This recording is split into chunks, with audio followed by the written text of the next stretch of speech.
So this section requires a company, किसका responsibility है? Company का। क्या करने का? इंटीमेशन देने का। किस चीज का इंटीमेशन देंगे? ऑफ पेमेंट और satisfaction in full, okay, of any charge earlier registered. इस प्रॉपर्टी के ऊपर पहले जो भी चार्ज क्रिएशन किया था, आपने वो अमाउंट पूरा पे कर दिया है, वैसा आपको रजिस्ट्रार ऑफ कंपनी को इन्फॉर्म करना पड़ेगा in the prescribed form. Within how many days? Within a period of 30 days. You will have to inform the ROC within a period of 30 days from the date of satisfaction, date of payment. Extended period of intimation, कितना period तक extend हो सकता है? It can be extended up to a period of 30 days, sorry 300 days. Okay, मतलब जिस दिन payment किया वहां से लेके 30 डेज, अगर इसमें नहीं हो पाया तो यहां से लेके 300 डेज, मतलब एडिशनल कितना मिला? 270 डेज एडिशनल। ओके, बट इसका परमिशन लेना पड़ेगा। मोस्टली इतना डिले कोई करता नहीं है, but still they have made a provision. अब सेकेंड पार्ट, फर्स्ट पार्ट में क्या था? Company gives application for satisfaction of charge. Okay, ये हो गया फर्स्ट पार्ट। सेकेंड पार्ट में notice to the holder of charge.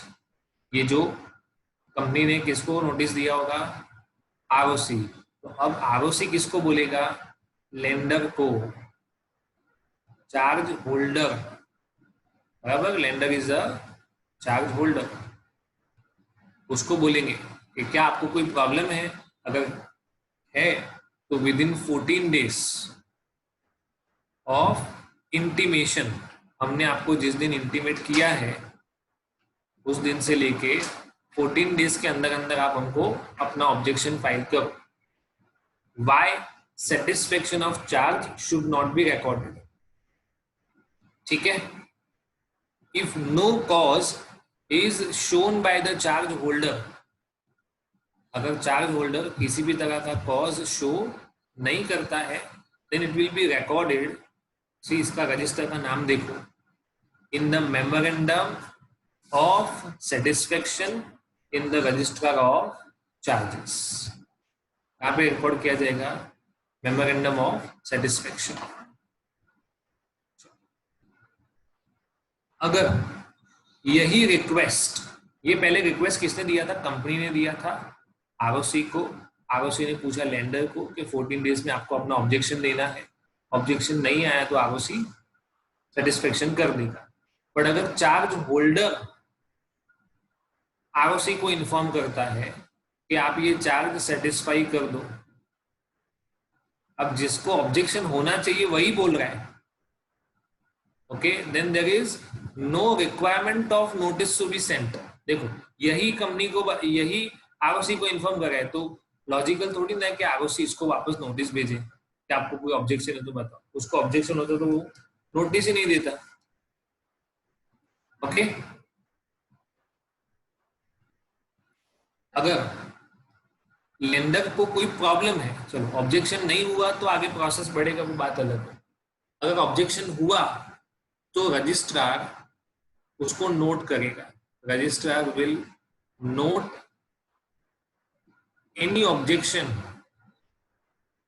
Raised bye lender, okay, और वो अकॉर्डिंगली इन्फॉर्म करेगा कंपनी को। इसके आगे का प्रोसेस यहाँ पे नहीं लिखा, but it is quite normal कि इनके साथ डिस्कशन होगा। वो बोलेंगे आपने मना क्यों बोला है, हमने आपका पैसा पे कर दिया है। Okay, so that is not given. Okay, यहाँ पे एक प्रोसेस खत्म हो जाता है। अब इधर से दूसरा एक प्रोसेस है, no effect of section 82 on the powers of the registrar. Okay, so the powers of registrar will be unaffected. क्या बोला हुआ है? The powers of registrar shall not be deemed to affect the powers of registrar to make an entry in the register of charges under section 83, or otherwise than on a receipt of an intimation from the company, even if no intimation is received by him from the company. वो चाहे मतलब charge holder के पास से उसको intimation आ गया, बात खत्म हो गई, कंपनी के पास से इंटीमेशन नहीं आया तो भी चलेगा. He has power to make the entry into the register.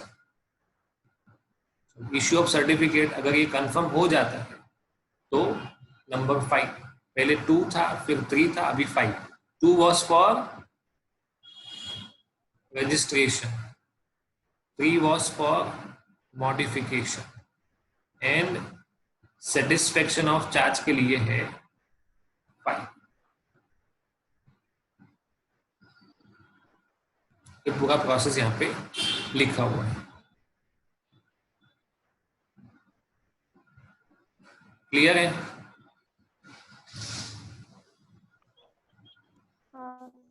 Okay. तो आगे जो हमने पढ़ा था that the powers of registrar of company will be unaffected, ये पैरा वही का वही है.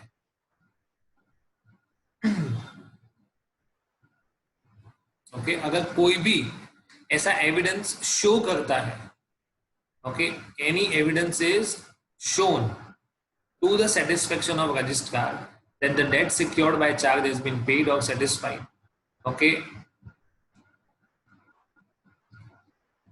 या तो जो प्रॉपर्टी कंपनी के पास था अब वो किसी और के पास चला गया है, किसी और ने खरीद लिया है, और जिसने खरीदा है उसने पैसा पे कर दिया, तो वो कंपनी का नाम हटा के किसी और का नाम एंटर करेगा, या तो ऑल टुगेदर वो चार्ज को वैकेट कर सकता है. बट ये अटमोस्ट इंपॉर्टेंस है कि उसके पास सेटिस्फैक्टरी एविडेंस होना चाहिए कि ये चार्ज सेटिस्फाई हो चुका है और हमें इसका सर्टिफिकेट इशू करना चाहिए. Okay, so he may enter in the register of charges a memorandum of satisfaction that the debt has been satisfied in whole or in part, or the part of the property or undertaking, वो property या पूरा का पूरा business has been released from the charge or has ceased to form part of the company's property, उसको release करवा दिया गया है, या तो वो कंपनी का प्रॉपर्टी नहीं रहा, now it belongs to someone else. Okay, it is either in the case of liquidation or in the case of sale of business or sale of asset. Okay, जैसे मैंने आपको ICICI बैंक वाला example दिया था. This power can be exercised despite the fact that no intimation has been received by him from the company. उसको intimation ना दे तो भी उसके पास इतना अधिकार है कि वो चार्ज में कोई भी तरह का चेंज करना चाहे तो वो कर सकता है. बट एक चीज बहुत इंपॉर्टेंट है, ये सबसे इंपॉर्टेंट है,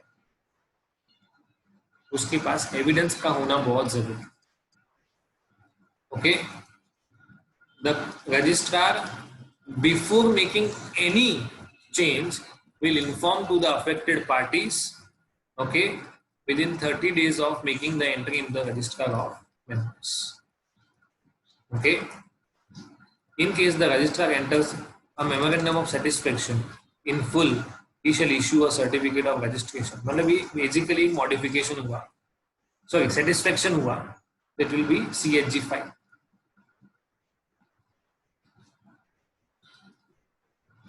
Moving forward, okay, this is probably the last topic. Intimation of appointment of receiver और मैनेजर. रिसीवर कब अपॉइंट होता है? Mostly in the case of insolvency, जब कुछ प्रॉपर्टी डिबेंचर ट्रस्टीज के पास चला जाता है. तो डिबेंचर ट्रस्टी किसको अपॉइंट करेंगे? They will appoint the receiver. और मैनेजर, मैनेजर मोस्टली ऐसा बोलेंगे लिक्विडेटर होता है। क्या होता है? If the company goes bankrupt और इंसॉल्वेंट, इन दैट केस किसको अपॉइंट करेंगे? Liquidator. So all these things will now be in the custody of liquidator appointed by court. Okay, तो यहाँ पे क्या लिखा हुआ है? Any person obtains an order for the appointment of receiver और a person to manage the property which is subject to a charge. Okay, और any if any person appoints such receiver under any power contained under any instrument, he shall give notice। उसको क्या करना पड़ेगा? जो भी appoint करता है that person will inform to the ROC। Okay, कितने दिन में इन्फॉर्म करेगा? within 30 days। ओके, तो यहाँ पे लिखते हैं appointing person will inform ROC within 30 days with evidence। मतलब ये अपॉइंटिंग पर्सन ने जिसको भी अपॉइंट किया होगा, किसको अपॉइंट किया होगा? लिक्विडेटर को। तो ऐसे ही तो वर्बली तो नहीं बोल दिया होगा ना, चलो तुम कल से मेरी कंपनी को लिक्विडेट करने आ जाओ। There must be some documents in between this person. Okay, कुछ डॉक्यूमेंट एग्जीक्यूट हुए होंगे, वो डॉक्यूमेंट का कॉपी आपको आरओसी को देना है। Okay, along with fees. ये तो बहुत इंपॉर्टेंट चीज है ना, दक्षिणा तो देनी पड़ेगी, उसके बिना काम नहीं होगा। In turn the registrar on payment of fees will register the particulars of receiver. मतलब अब रिसीवर का नाम ऐड करेगा। ओके, ये हुआ लिक्विडेटर अपॉइंट हुआ तब की बात है, अब उसका काम खत्म हो गया। ओके, वो आया, उसने प्रॉपर्टी बेची, सबको पैसा दे दिया, बात खत्म, उसका खुद का पैसा लेके निकल गया वो। अब उसका अपॉइंटमेंट हो जाएगा सीज, है ना, मतलब it will come to an end. तो इसका भी नोटिस देना पड़ेगा। इसको आवश्यक, मैंने आपको फाउंडेशन में पढ़ाते वक्त भी बोला था कि है ना, ROC is like a society aunty, जिसको सब पता होना चाहिए, है ना। She must know everything, it's like a CCTV. Okay, तो हम कोई भी चीज करते हैं, whether however small it may be, will have to inform the ROC. Done? Any doubt or difficulty?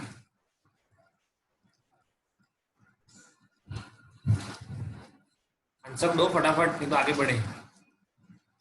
No sir. Last topic is punishment for contravention. इसमें in general लिखा हुआ है, मतलब इसके लिए ये वाला पनिशमेंट, इसके लिए ये वाला पनिशमेंट, ऐसा नहीं है, कॉमन पनिशमेंट है। ओके, अगर किसी भी चीज के रिलेटेड रजिस्ट्रेशन, मॉडिफिकेशन या सेटिस्फेक्शन, अगर कंपनी इसमें किसी भी तरह का कॉन्ट्रावेंशन करता है, goes against the provisions of law, okay, तो minimum 1 lakh, maximum 10 lakh, and ये कंपनी का पेनल्टी है। अभी ये जो भी ऑफिसर इन चार्ज था, means whosoever was supposed to report to the ROC, okay, उसको up to 6 months of jail, minimum 25,000 रुपए और मैक्सिमम 1 लाख रुपए, या तो कॉम्बो ऑफर। इसका कितना है? 1 से 25 लाख। इसका कितना है? 25,000 से 1 लाख, या तो up to 6 months of imprisonment, या तो बोथ। ओके, अब अगर कंपनी ने, देखो ये इंटेंशनली नहीं था तो अलग बात है, अगर इंटेंशनली आपने ऐसा किया है, you wanted to do fraud, तो आपका सेक्शन 447 भी एप्लीकेबल होता है। अब इसकी पनिशमेंट इन जनरल है, ओके, आपको इतना ही याद रखना है। Section 447 will also be applicable in case of, जैसा इंडियन पिनल कोड में 420 होता है ना, सेक्शन 420 हम लोग ऐसा बोलते हैं 420 का केस हुआ है। 420 का मतलब होता है कि आपने किसी के साथ चीटिंग या फ्रॉड किया। तो वैसा कंपनीज एक्ट में 420 वाला सेक्शन कौन सा है? 447। ओके, तो लास्ट टॉपिक ये बहुत सिंपल है। अगर सेंट्रल गवर्नमेंट चाहे तो वो रेक्टिफिकेशन करवा सकता है। मतलब आपको टाइम पीरियड मिला था 30 days plus 30 days plus 60 days, okay. इसमें या तो आप रजिस्टर नहीं करवा पाए, या तो रजिस्ट्रेशन हो गया पर मॉडिफाई नहीं हो रहा है, आपको मॉडिफाई करवाना है बट आपसे कुछ ना कुछ प्रॉब्लम क्रिएट कर रहा है, then you can inform the company, can make an application to central government. और अगर सेंट्रल गवर्नमेंट सेटिस्फाइड है तो वो आरओसी को डायरेक्शन देगा कि जो भी रिक्वायर्ड चेंजेस करने हैं वो करके दीजिए, कोई प्रॉब्लम नहीं है। ओके, ये पूरा वही section that makes the end of the chapter.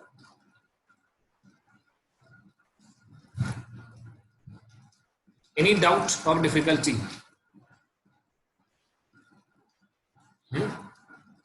यहाँ पे आपका चैप्टर खत्म होता है। Tomorrow we'll be starting with a new topic, and along with that we'll be starting with second chapter of income tax. Okay, आपका salary वाला part खत्म हो चुका है। we'll be starting with house property, income from house property. Most probably कल हमारा class सुबह 8 से 10 होगा। Still I will confirm. Okay, तो आपका काम ये है कि आपको आज के दिन में सैलरी वाले सारे क्वेश्चन खत्म कर दें। ओके सर आप रात को ही बता दोगे ना? हाँ, रात में बता। हाँ, थैंक यू।